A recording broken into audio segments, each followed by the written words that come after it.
tarde, caros companheiros espíritas e simpatizantes da doutrina que estão mais uma vez ligados na Biguaçu FM 98.3. Estamos iniciando mais um programa Conhecendo o Espiritismo e vamos ouvir agora o hino de louvor a Deus na voz de Marcos Viana, o Pai Nosso.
Em 18 de abril de 1857, veio a público a obra que marcaria o início do Espiritismo. Estamos falando de O Livro dos Espíritos, pedra basilar da doutrina espírita, que foi organizada por Kardec e ditada pelos espíritos superiores. Pois bem, esta obra, na sua primeira edição, completa no presente ano 160 anos. E, portanto, a nossa justa homenagem.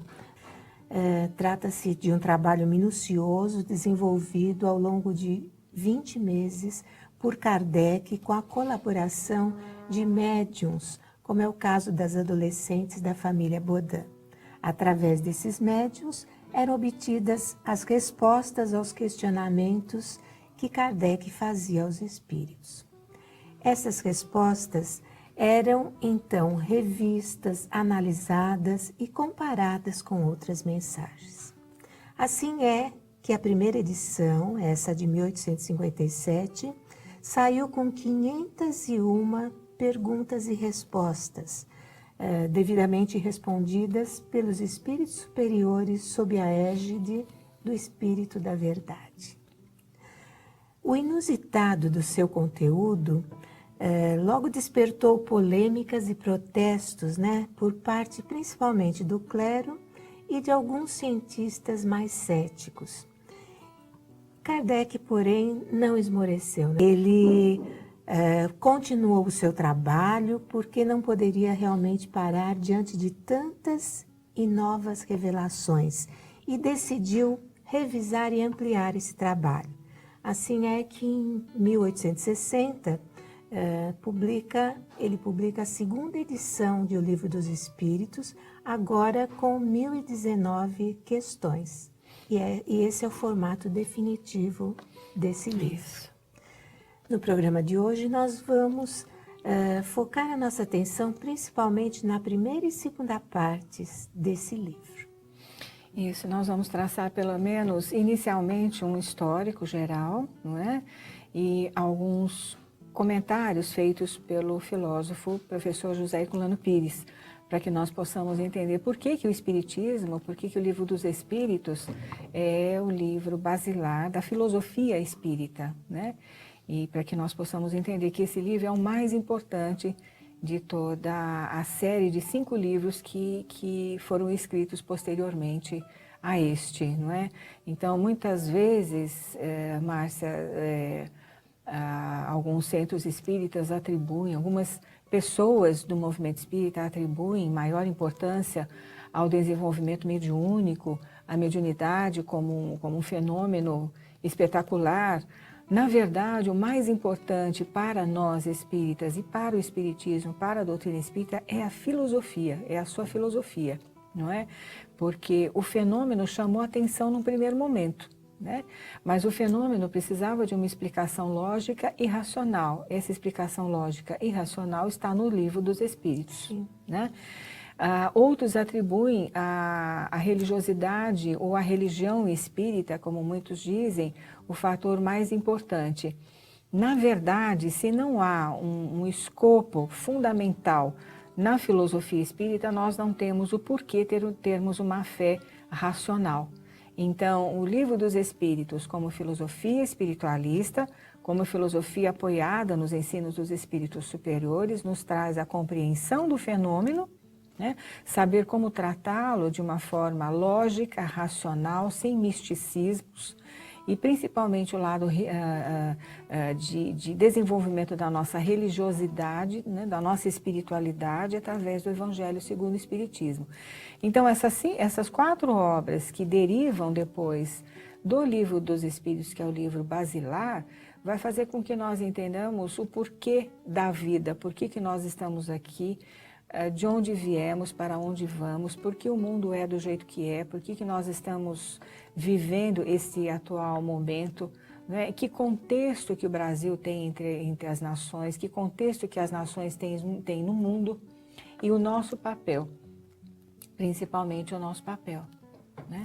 Então, das 4 partes que compõem o Livro dos Espíritos, cada uma delas deu origem a mais 4 livros, né? Isso. Que compõem a codificação espírita, que alguns chamam de Pentateuco Kardeciano, né, professora? E eu não gosto muito dessa expressão, também sabe, não Márcia? gosto. Porque leva muito a um pensamento bíblico, né? E o Espiritismo não tem nada a ver com a tradição biblista ou ligada à Bíblia, não é? Uhum. Então, chamar o Espiritismo de essas obras de Pentateuco não exprime a real natureza do Espiritismo em si, né? Então, para você ter uma ideia, você falou sobre as partes que se dividem esse livro, né? E as obras que derivaram daí. Então, nós temos as introduções que estão lá nos livros, né? Que são editados atualmente. Então, essas introduções deram origem a um livro chamado O que é o Espiritismo, onde Kardec desenvolve a ideia básica do Espiritismo, né? Através de perguntas feitas por pessoas virtuais, o religioso, o filósofo, não é? O cético, né? Depois, logo, a primeira parte vai dar origem ao livro A Gênese, né? Agora, você falou bem uma coisa interessante, que é que o Espiritismo, o Livro dos Espíritos foi construído no formato de perguntas e respostas. Perguntas e respostas fazem parte da tradição filosófica. Sim. Né? Por isso que o Espiritismo está ligado às suas raízes, ao que há de melhor na filosofia, não a filosofia acadêmica, a filosofia como forma de desenvolvimento de pensamento, que é muito diferente, né? Então, foi fruto dos estudos de Kardec sobre os fenômenos das mesas girantes, inicialmente, não é? Difundidos por toda a Europa em meados do século XIX, e que possuíam origem mediúnica.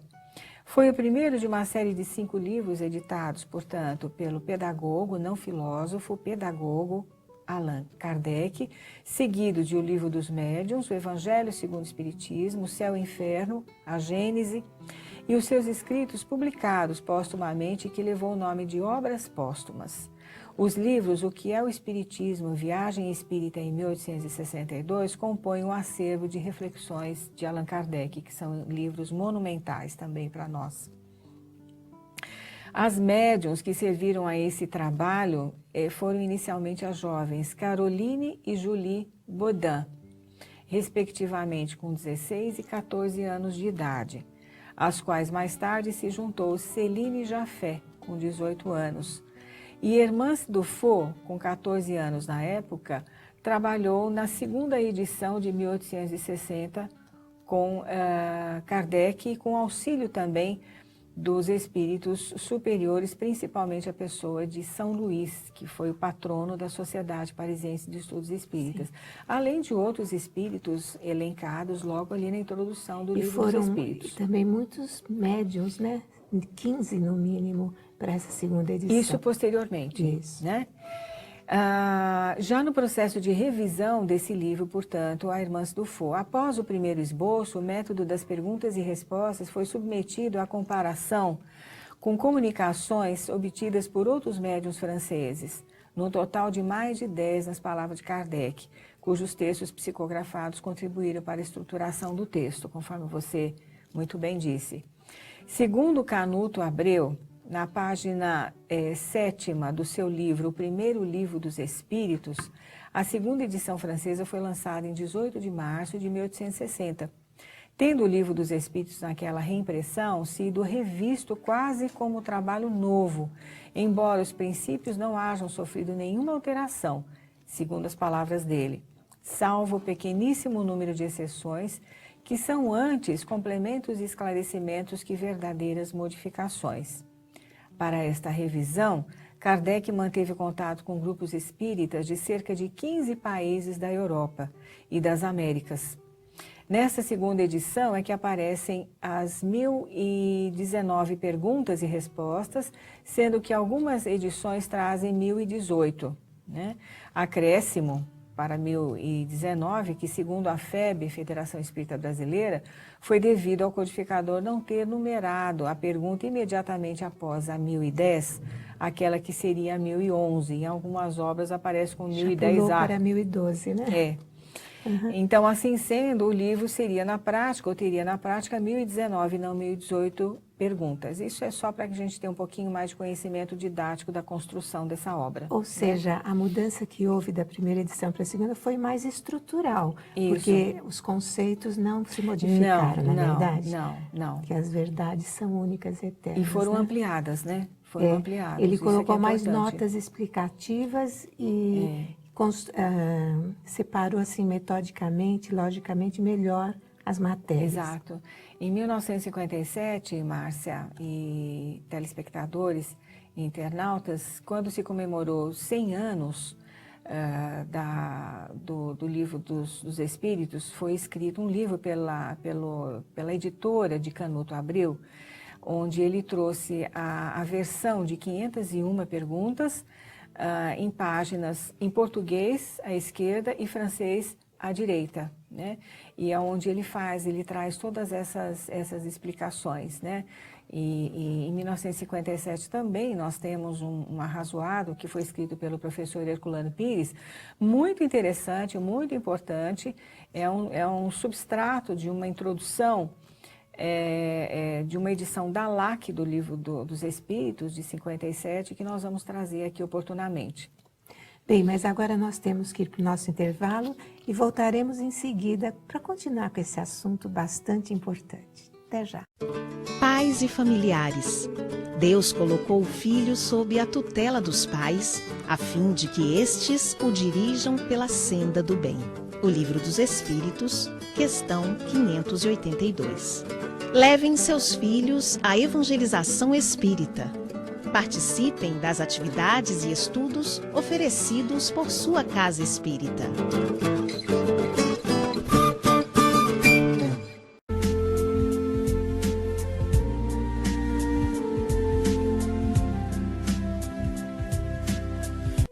amais, guardai os meus mandamentos.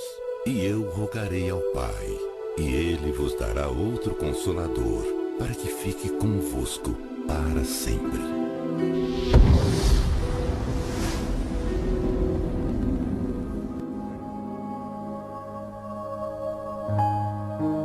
Dos primórdios da criação às mais atuais descobertas, sabemos que o Criador nos fez únicos e inteligentes, seres especiais de sua criação.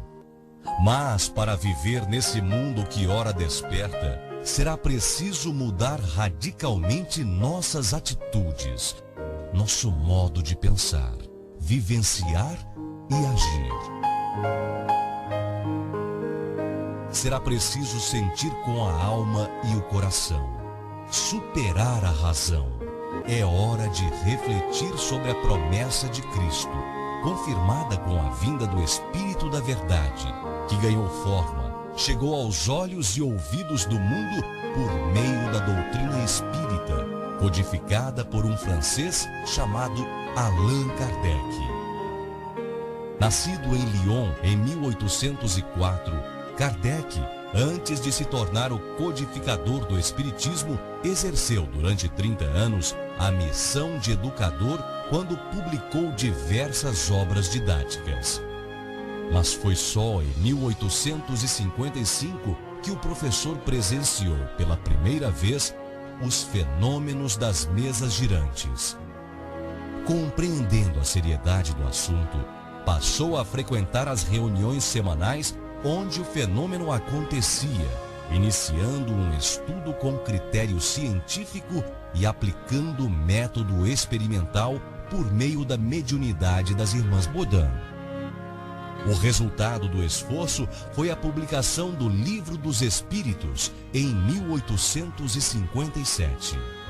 O impresso, que dividiu opiniões na época, revelou ao mundo os princípios da doutrina espírita sobre a imortalidade da alma, a natureza dos espíritos e suas relações com os homens, as leis morais, a vida presente e futura e o porvir da humanidade.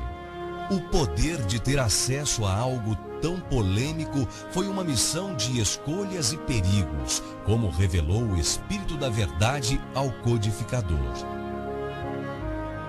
Não suponhas que te baste publicar um livro, 2 livros, 10 livros, para em seguida ficares tranquilamente em casa. Tens que expor a tua pessoa. E assim, depois do Livro dos Espíritos, muitas outras publicações aconteceram, responsáveis pela difusão da doutrina por todo o mundo.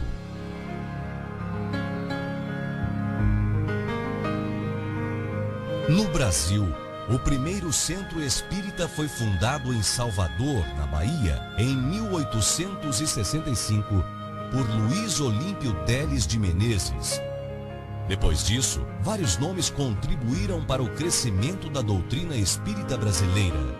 Joaquim Carlos Travassos, Adolfo Bezerra de Menezes, Augusto Elias da Silva, Eurípides Barzanufo, Caibá Schutel e, mais recentemente, Francisco Cândido Xavier, que com sua humildade e empatia moveu multidões que desejavam perceber o real significado da própria existência em busca de minimizar os sofrimentos terrenos.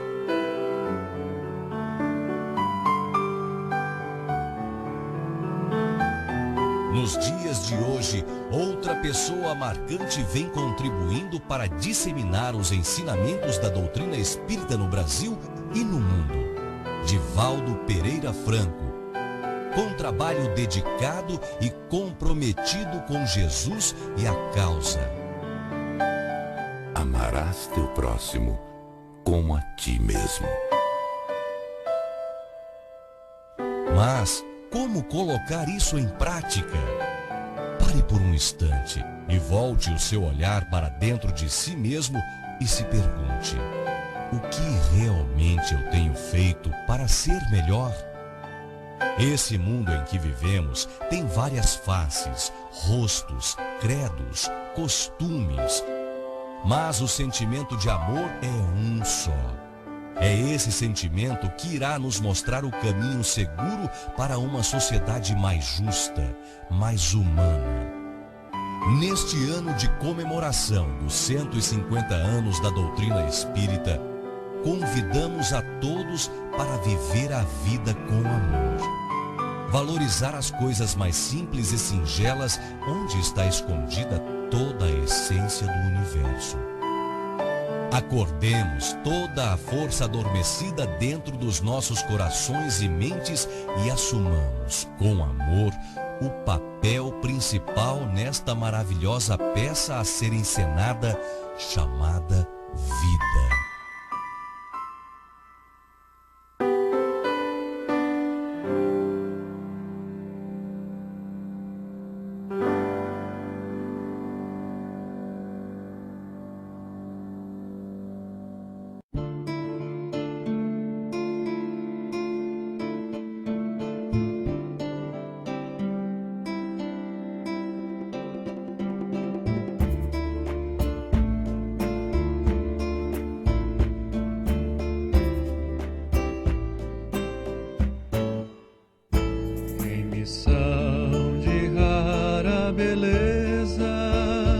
Desceste como um raio de luz, trazendo para a humanidade a ciência espírita sob as bênçãos de Jesus, trazendo para a humanidade a ciência espírita sob as bênçãos de Jesus.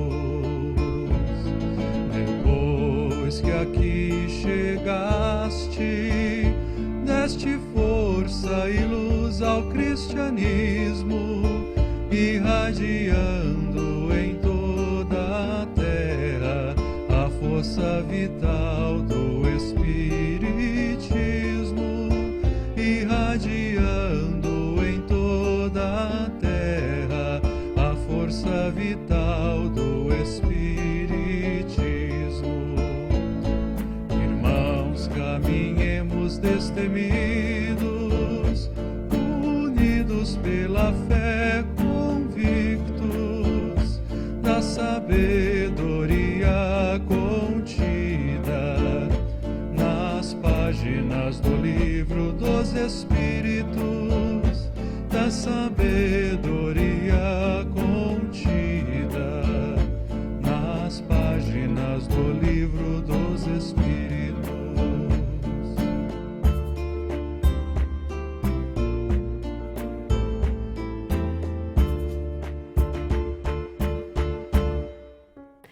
Estamos dando continuidade à série sobre o Livro dos Espíritos, em homenagem aos 160 anos de sua publicação, que se deu a 18 de abril de 1857. Nos programas anteriores já falamos sobre os aspectos estruturais dessa obra, uma obra, aliás, magistral e que é o arcabouço da doutrina espírita. Uma obra ditada pelos espíritos superiores, é lógico, organizada pelo homem e inspirada por Deus. Hoje, o Filosofando versará principalmente sobre os aspectos históricos sociais que envolveram a elaboração dessa obra tão fundamental. Tomaremos por base, entre outros conhecimentos, o que nos traz o grande pesquisador espírita Canuto Abreu, em sua obra O Livro dos Espíritos e sua tradição histórica e lendária. Temos a certeza de que você se surpreenderá com os assuntos interessantes que esta obra nos proporciona. De que forma o interesse que Kardec nutria pelo magnetismo facilitou a sua compreensão dos fenômenos espíritas e o auxiliou no momento da publicação do Livro dos Espíritos? Márcia, muitas vezes as pessoas buscam a casa espírita, isso é muito comum em função das suas questões existenciais, das suas dores, das dores humanas, né? E só muito mais tarde vão tomar conhecimento de todo um processo histórico que envolveu a formulação do Livro dos Espíritos, o trabalho de Kardec, o trabalho da equipe que esteve com ele, a equipe do mundo espiritual, os companheiros que estiveram ao lado dele, não somente as médiuns, mas as pessoas, os seus amigos pessoais, estudiosos do magnetismo e que foram pesquisadores daqueles fenômenos que estavam ocorrendo, não somente na França, mas no mundo inteiro, e já tinha sido originário lá nos Estados Unidos com as irmãs Fox, né? Então, esses aspectos ficam para ser estudados somente para quem faz um curso de doutrina espírita. Por isso que o Filosofando se preocupa em pontuar esses aspectos, porque são da máxima importância, porque o Livro dos Espíritos não surgiu do nada, não é? Ou apenas por uma inspiração. Certo. Ele teve todo um trabalho, principalmente o trabalho de Kardec, que foi fantástico aqui na Terra, né?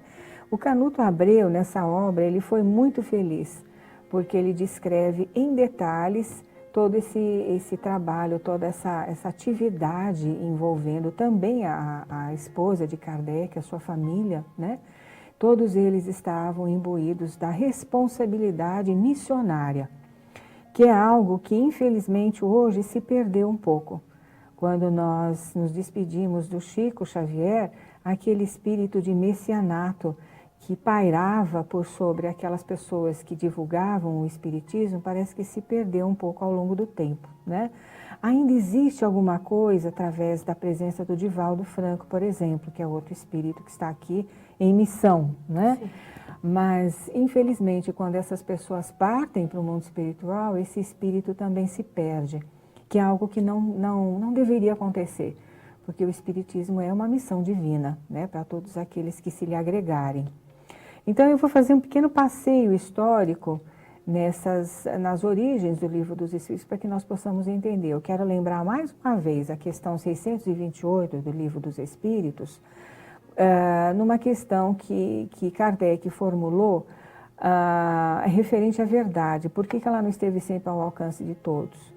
E os espíritos superiores acrescentam: jamais houve um tempo em que Deus permitisse ao ser humano receber comunicações tão completas quanto as que hoje lhe são dadas. Esse hoje é atemporal, como eu já disse várias vezes, né?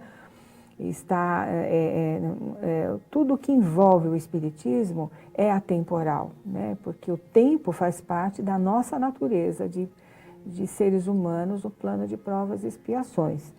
Mas o espiritismo ele é atemporal, porque ele é para todos os tempos, para todos os momentos, né? Certo. Por isso que ele é eterno, os seus princípios são eternos e imutáveis. Imutáveis porque não estão sujeitos às nossas opiniões, que certo. São muito fragmentárias, né? Muito bem, o espiritismo não é mais uma leitura do mundo, né? É o maior movimento de libertação da humanidade que já surgiu. E eu estou me referindo à liberdade de consciência, o que significa nos conhecermos, a nossa verdadeira natureza espiritual, ao progresso individual infinito, ao conhecimento parcial da nossa origem espiritual e origem corporal, ao entendimento de tudo que nos cerca, às respostas aos porquês da existência, ao futuro que nos aguarda como fruto do nosso esforço e dedicação ao bem. Jesus deu rápidas pinceladas em todos esses aspectos, mas não era o momento para se abrir, né? E o Espiritismo, notem bem, marca a volta, entre aspas, de Jesus de Nazaré, conforme ele houvera dito, juntamente com a vinda do Consolador prometido por ele, que ele encabeça como Espírito da Verdade. Muito se discute sobre esse retorno de Jesus, né? As religiões cristãs aguardam essa volta da pessoa de Jesus. Mas o Espiritismo nos esclarece que Jesus nunca nos deixou, nem aos planos terrestres, porque ele estava conosco no processo da criação do planeta, dos seres humanos, acompanhando-nos desde então. Então, ele veio corporificado até nós, porém o seu Espírito está sempre conosco, né? E compareceu mais ostensivamente quando da elaboração da codificação espírita, por meio do seu 14º apóstolo, que é Kardec. 13º, você se lembra quem é? Paulo. Paulo de de Tarso, não é? Então, além do grande número de espíritos sábios que o acompanhou e que se identificaram, seus nomes constam na abertura do Livro dos Espíritos, lá no Prolegômenos. Muitos se nomearam nas demais obras da codificação. Então, nós soubemos que grande parte já estava trabalhando pela cristianização do mundo, antes e durante a vinda corporal de Jesus, entre nós há mais de 2000 anos. Somente com as orientações espíritas nós podemos garantir a nossa liberdade de consciência, ao mesmo tempo em que aprendemos com os espíritos superiores, presentes na codificação, a conduzir a nossa mente e coração para o conhecimento pleno. Seguindo esse pensamento, conforme você disse, o grande espírita Canuto Abreu, cuja biografia poderá ser acessada através da internet, escreveu um livro denominado Livro dos Espíritos e sua tradição histórica e lendária, para as comemorações de 100 anos da publicação do Livro dos Espíritos, aqui em São Paulo, em abril de 1957. Nesse livro, Canuto Abreu, provavelmente com os dados obtidos em obras póstumas, a Revista Espírita e também por inspiração, narra ou retrata o momento do lançamento do livro na França e o encontro de Kardec e sua esposa Amélie Boudet em sua residência com os companheiros do movimento espírita parisiense então nascente, incluindo as médiuns que trabalharam nas 2 edições do livro. Nesse encontro virtual e fraternal, acontece um diálogo entre eles, relatando o momento em que o professor Rivaio Allan Kardec, teve a sua atenção chamada pelos fenômenos das mesas girantes tão em voga nos salões parisienses e no mundo inteiro. Uma particular atenção deve-se dar às médiuns que Kardec houve por bem manter incógnitas naquele momento, para preservá-las de perseguições e calúnias, como já estava acontecendo com as irmãs Fox nos Estados Unidos, veementemente perseguidas pela intolerância religiosa, pela imprensa, pela intransigência científica, pelo público em geral, na expectativa de explorar a mediunidade das irmãs. Interessante que nessa obra, Márcia, Canuto Abreu descreve o lar de Kardec, bem como a sua pessoa e da senhora Amélie, com tais detalhes que podemos dizer que o autor os fez mediunicamente. Esse fenômeno, um dos mais interessantes, também se deu com a escritora norte-americana Taylor Caldwell, ao descrever detalhadamente as ruas, o povo, seus costumes, as fisionomias de personagens retratados em seus livros, suas roupas, o odor de perfumes, o cheiro das ruas, nas obras sobre o Império Grego de Péricles, o Império Romano de Túlio Cícero e a convivência de Lucas com os apóstolos, além do encontro de Paulo de Tarso com Jesus na estrada de Damasco. Hermínio Miranda, outro nome querido do movimento espírita brasileiro, estudou a mediunidade de inspiração de Taylor Caldwell, que não admitia a reencarnação nem a mediunidade num de seus livros, né? Chico Xavier também, ao descrever o magnífico livro Paulo e Estevão, já num processo de intenso mergulho mediúnico, vivencia a vida do apóstolo, dos gentios, como se lá ele estivesse presente. É muito interessante isso e aproveito a oportunidade para recomendar a leitura desse livro do Canuto Abreu, o Livro dos Espíritos e a sua tradição histórica e lendária, por ser assim extremamente agradável, né? É uma leitura fácil, instrutiva, bastante interessante realmente. De todos os desvios da vida humana, o suicídio é talvez o maior deles pela sua característica de falso heroísmo, de negação absoluta da lei do amor e de suprema rebeldia à vontade de Deus, cuja justiça nunca se faz sentir junto dos homens sem a luz da misericórdia. Emmanuel, o Consolador, psicografia de Francisco Xavier. Uma campanha, Grupo Espírita a Caminho da Luz, Biguaçu, Santa Catarina, www.radiofraternidade.com.br, Programa Espírita Conhecendo o Espiritismo e Programa Espírita Luz e Fraternidade.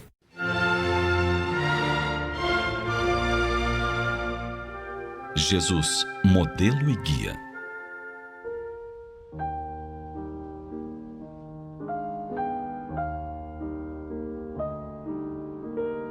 A referência.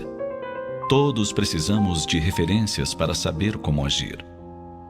Desde criança, nossas ações são influenciadas profundamente pelos referenciais que temos mais próximos de nossas vidas. Entendemos hoje que a família é o primeiro modelo de comportamento que o infante tem à sua disposição e que será de suprema importância em seu desenvolvimento. Foi assim que, entendendo esta característica humana milenar, Allan Kardec, iniciando a exposição das leis morais em sua obra-prima, O Livro dos Espíritos, inquiriu a espiritualidade. Qual o tipo mais perfeito que Deus tem oferecido ao homem para lhe servir de guia e modelo? Há sabedoria na pergunta kardeciana, que inicialmente vê como indispensável termos referencial e depois na solicitação de um tipo mais perfeito. Sim, precisamos ter um guia e modelo acima de todos os outros. Um inquestionável que apresente todas as características possíveis de perfeição. A resposta dos Espíritos é muito clara e objetiva. Jesus. Logo em seguida, o professor Lyonès faz um comentário esclarecedor. Para o homem, Jesus constitui o tipo de perfeição moral a que a humanidade pode aspirar na Terra. Deus nos oferece como o mais perfeito modelo, e a doutrina que ensinou é a expressão mais pura da lei do Senhor.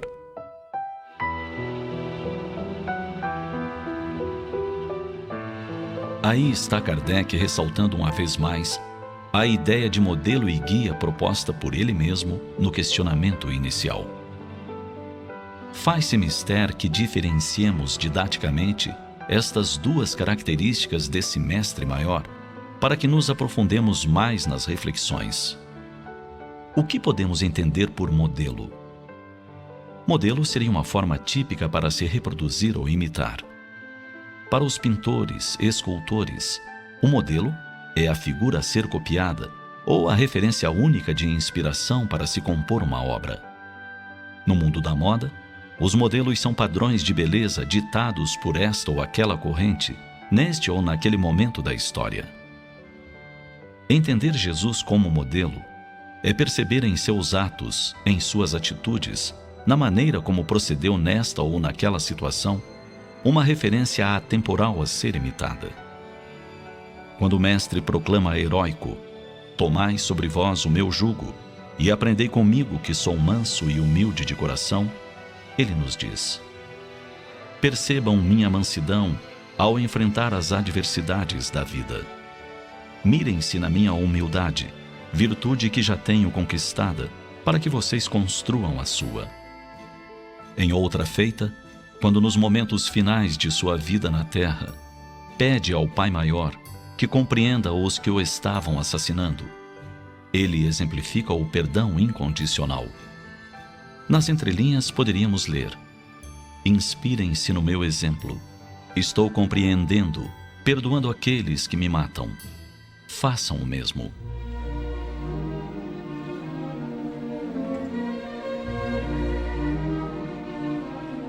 O que podemos entender como guia? Guia é aquele que aponta o caminho, que conduz, que aconselha. E o Cristo sempre foi o guia por excelência, mostrando-nos todos os caminhos seguros, alertando-nos sobre as trilhas incertas e perigosas. Jesus estava sendo guia quando disse: aquele que quiser ser o maior dentre vós, seja o servo de todos. Ele aponta assim o caminho da grandeza de espírito, a grandeza de quem serve. Ao recitar as bem-aventuranças, ele deixa claro quais as consequências de quem toma o caminho da misericórdia, do pacifismo, da pureza de coração. Finalmente, coroando sua missão como guia e modelo, deixa-nos seu maior ensinamento: amai-vos uns aos outros como eu vos amei. Como guia lúcido, indica o caminho seguro do amor. Como modelo irretocável, sugere-nos que nos inspiremos em sua forma de amar, na maneira sublime com que amou a humanidade inteira.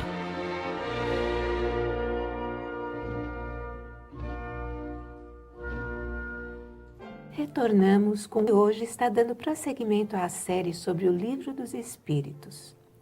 E falamos hoje mais sobre os aspectos históricos sociais que envolveram a elaboração, a feitura dessa obra. No primeiro bloco, a senhora estava falando sobre, realmente todos esses aspectos que envolveram a publicação, né, a elaboração e publicação do Livro dos Espíritos. Gostaria que desse prosseguimento. São os momentos que antecedem a publicação, né? Muito embora o livro de Canuto Abreu, ora aqui em questão, tivesse abordado o dia do lançamento desse livro, né? Então, a reunião que foi feita na residência de Kardec com a sua esposa e os seus amigos, né? As pessoas que estavam diretamente envolvidas na publicação do livro, desde as médiums até os editores, os seus companheiros e tal. Mas a época de Kardec, que é algo que eu quero enfatizar bem, Márcia, a época de Kardec estava repleta de fenômenos ostensivos, como as mesas girantes, de aparições de espíritos, de movimentação de objetos, não somente na França, mas no mundo inteiro. Eram os espíritos chamando a atenção dos encarnados para as realidades do espírito. Hoje, se chamam esses fenômenos de poltergeist. Na época, sabia-se que os espíritos estavam por trás dessas manifestações todas. Porém, era uma época de muita mistificação e ilusionismo também, como os fenômenos encenados por Harry Houdini, já ao final do século XIX e início do século XX. Um filme que bem retratou esse momento é um filme chamado O Ilusionista, que mistura ilusionismo propriamente dito, magnetismo, hipnotismo e mediunidade de efeitos físicos, né?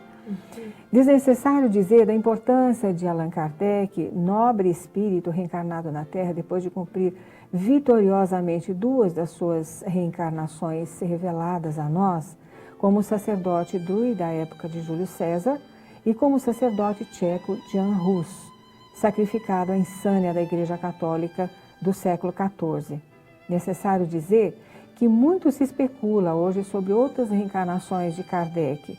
Porém, como o próprio codificador não revelou nem autorizou a revelação de outras suas vidas, acreditamos à fantasia de algumas pessoas o fato de criarem existências que não condizem com o caráter nem a natureza desse espírito, né? O professor Rivaio, descrito por Leon Denis, que o conheceu tardiamente, era uma personalidade forte e firme, disciplinado, correto em suas ações, expandindo de si uma autoridade gentil e frutuosa. Foi o escolhido por Jesus de Nazaré para organizar, analisar, coordenar, classificar com discernimento, com sensatez, conhecimento, prudência, reflexão, sabedoria e competência, todo o trabalho mediúnico que lhe chegava às mãos. Tendo como orientador o Espírito da Verdade, Jesus de Nazaré, e o assessoramento de espíritos de escola, como Sócrates, Platão, Paulo de Tarso, João Evangelista, o próprio Emmanuel, Lázaro, Erasto, Cáritas, Joana de Ângeles, São Luís, Santo Agostinho, espíritos protetores não nomeados e muitos mais, conforme suas assinaturas nas obras da codificação, tal como Galileu Galilei no livro A Gênese. Sobre Allan Kardec e o Espiritismo, Canuto Abreu comunicou-se através da mediunidade de Raul Teixeira no Congresso Espírita Mundial de 2004, em homenagem aos 200 anos de nascimento do professor Rivaio, intitulada Homenagem a Allan Kardec. Eu vou ler um trechinho dessa mensagem, Márcia, que os nossos amigos do Filosofando e os nossos internautas poderão acessar essa mensagem na íntegra. Foi uma mensagem psicografada por Raul Teixeira, médium, em Paris, não é? Por inspiração do espírito Canuto Abreu, está no site do médium Raul Teixeira. Quem quiser acessar a mensagem inteira, chama-se Homenagem a Allan Kardec.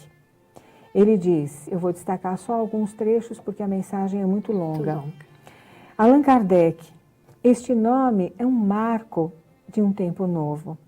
É uma legenda de luz, de força e moral, que edifica um tempo especial de regeneração humana e que ao longo de mais de 6 décadas esteve no mundo das formas para materializar os ensinamentos do mundo etéreo, junto às almas terrenas. A alma de Eshkol. Sem embargo, Allan Kardec veio ao planeta para representar no campo físico a equipe luminosa do Espírito da Verdade, que jorrava claridades sobre o orbe, sobre o planeta, sob a ação venturosa do Cristo excelso. Vejam aqui a confirmação de Jesus de Nazaré como Espírito da verdade. Não há o que questionar, né? Então, nesse tempo em que o Espiritismo está no mundo, como esplendente sol diluindo os miasmas da longa noite moral humana, ainda que pouco a pouco são incontáveis aqueles que vêm recebendo o sustento para viver com entusiasmo, a motivação para prosseguir nas árduas lutas, sem pensar em fugir dos proscênios dificultosos, dos momentos dificultosos, dessas graves experiências das sociedades terrenas. Quantos se arredaram das ideias suicidas pelo entendimento de que ninguém morre essencialmente? Quantos desistiram do abortamento por terem admitido o assinte que tal coisa representa contra as divinas leis de Deus? Quantos se decidiram por manter iluminada por Jesus a estrutura do lar ao verificarem sua importância para o progresso familiar? Veja quantas coisas importantes, Márcia. O que você teria a acrescentar? Depois nós continuemos um pouquinho. Não, Sônia, eu queria só fazer uma observação e que essa mensagem, né, que o Canuto Abreu deu no Congresso Internacional Espírita em Paris, pela ocasião dos 200 anos de nascimento de Kardec, é muito significativa, porque dentre tantos espíritos que poderiam estar dando mensagem nessa oportunidade, né, ele foi o escolhido. Mas ele foi um espírita realmente dedicado ao movimento, um pesquisador assim fenomenal que se aprofundou no estudo de tudo que envolvia Kardec, né? E prova é que esse livro é um livro que a gente tem informações que nenhum outro livro nos dá, não é verdade? E embora, como você falou, no livro ele começa mostrando a reunião que foi feita na casa dele, no dia do lançamento do Livro dos Espíritos, aparecem lá diálogos entre as médiuns, jovens médiuns, muito interessantes e que mostram toda a metodologia, toda a forma como foi elaborado, construído o Livro dos Espíritos. E com muito critério, muito cuidado, conforme eu disse no começo, não é? Então, Allan Kardec era o espírito adequado para fazer todo esse trabalho, não é? E depois o interesse que ele teve em não colocar o próprio nome, mas um pseudônimo, não é? Então já atesta a idoneidade desse espírito. Mas eu queria dar sequência à mensagem psicografada pelo médium Raul Teixeira, o espírito Canuto Abreu. Ele continua, é uma mensagem longa, conforme eu disse, não é? Quantos se dedicaram a estudar as leis da vida e a estudar-se, anelando o entendimento e a melhoria de si mesmos? Quantos abriram mão dos preconceitos de raça, de cor, da epiderme, de gênero, de cultura e tantos outros, libertando-se dessa forma de ignorância que se demora no seio das sociedades? Quantos se esforçam por servir, por amar, desejosos de se tornarem cada vez mais úteis no campo da existência? Hoje, quando reconhecemos na pátria espiritual os inúmeros equívocos que costumamos cometer, quando caminhantes na vilegiatura corporal, ou seja, encarnados aqui na Terra, vale considerar a importância de fazer com que a gloriosa informação da codificação penetre a nossa intimidade, a fim de que respiremos esse portentoso pensamento espírita, convertendo em nossa real filosofia de vida, o que nos capacitará para a conquista da felicidade. É interessante, Márcia, e tem um pouco mais de alguns outros trechos a mais, mas nós encerramos aqui. É importante continuar essa observação de toda essa ambiência histórica que cercou Kardec, que blindou Kardec. Nós estávamos até dizendo há uns tempos atrás que Kardec deve ter tido uma proteção espiritual muito grande, porque a sua missão era extraordinária, não é? Então, quando os espíritos dizem que o espiritismo vai para o mundo inteiro, e nós vemos o mundo inteiro hoje como está, e não vemos nem sinal do espiritismo no mundo, a gente pode até pensar que era uma ilusão por parte daqueles espíritos, daquelas pessoas, achar que o espiritismo fosse alcançar o mundo inteiro. Mas o espiritismo alcança o mundo inteiro, sim, neste momento que nós estamos vivendo agora, no século XXI, talvez não como um corpo de doutrina, mas através das suas leis, das leis divinas que estão lá, escritas didaticamente no Livro dos Espíritos, né? Então, por exemplo, nós vemos filmes espiritualistas com toques de estudos acerca da vida após a morte, sobre a reencarnação. A reencarnação está sendo mais livremente aceita pelas pessoas, embora muitas pessoas ainda mistifiquem um pouco em torno disso, mas eu acredito que daqui a algum tempo as pessoas vão começar a descobrir ou redescobrir a Kardec, principalmente na França, que passa hoje por momentos muito dificultosos. Bom, estamos quase encerrando o nosso programa e pegando o gancho aí da mensagem do Canuto Abreu, que mostrou quantos benefícios o conhecimento do Espiritismo trouxe às pessoas, né? Ele relacionou vários. Eu queria dizer que é a mesma coisa que a Rádio Boa Nova, a TV Mundo Maior, está fazendo nesse momento, divulgando a doutrina, levando conhecimento, esclarecimento, trazendo consolo para tantas pessoas e lares. E que está dependendo de você que ela continue no ar com esse trabalho. Evangelização Espírita Infanto-Juvenil. Semear é confiar na colheita. Hoje é a oportunidade ditosa para depositardes sementes no solo dos corações. Amanhã será o dia venturoso de colherdes os frutos da paz. Francisco Thyssen. Coopere com Jesus. Participe dessa semeadura.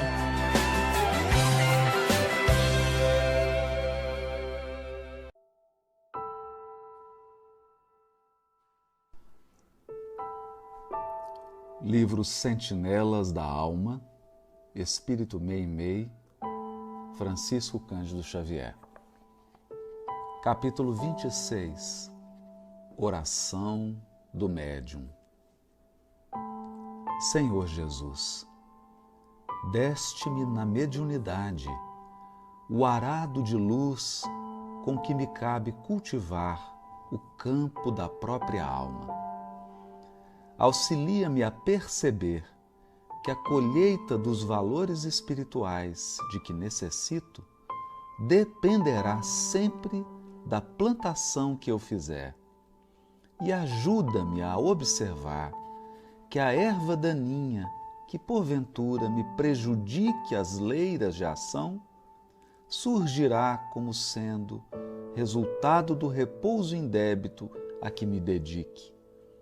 Abençoa-me para que eu receba, com simpatia e boa vontade, os famintos de alimento espiritual e os sedentos de paz que me busquem, na condição de enviados de Tua misericórdia para comigo, para que não me falte o privilégio de trabalhar. Fortalece-me o senso de responsabilidade pessoal. Entretanto, não permitas possa enveredar-me através de escrúpulos negativos. Induze-me a reconhecer que o verdadeiro bem verte de Tua infinita bondade em nosso auxílio e que por isso mesmo compete-me o encargo de obedecer aos emissários de Teu infinito amor, para que o bem se faça, não obstante as imperfeições ou problemas que de minha parte ainda carregue. Ilumina-me o entendimento para que eu possa estudar e agir com proveito. Guarda-me em tua simplicidade para que nenhum acontecimento me leve a superestimar as minhas possibilidades de cooperar em tua obra de redenção, ou a parecer diferente dos outros. E conserva-me, Senhor, por acréscimo de misericórdia, em trabalho constante, no qual devo aprender a auxiliar, abençoar e servir, em teu nome, hoje e sempre.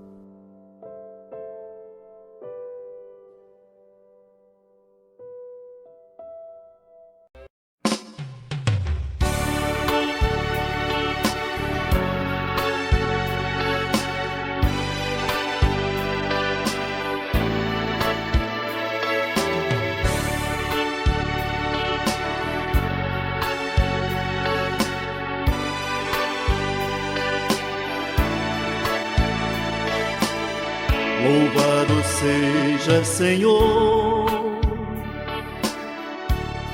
pela crença que nos deste, o Espiritismo cristão, nosso tesouro celeste, pela luz que vislumbramos entre as sombras do caminho em que ainda nos movemos, seguindo devagarinho,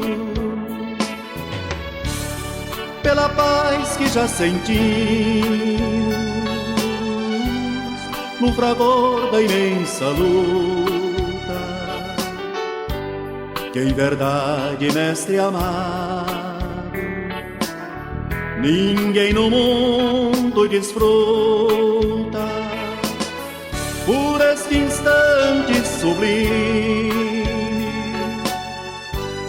de aconchego e oração, em que a vida nos ensina a comer do mesmo pão.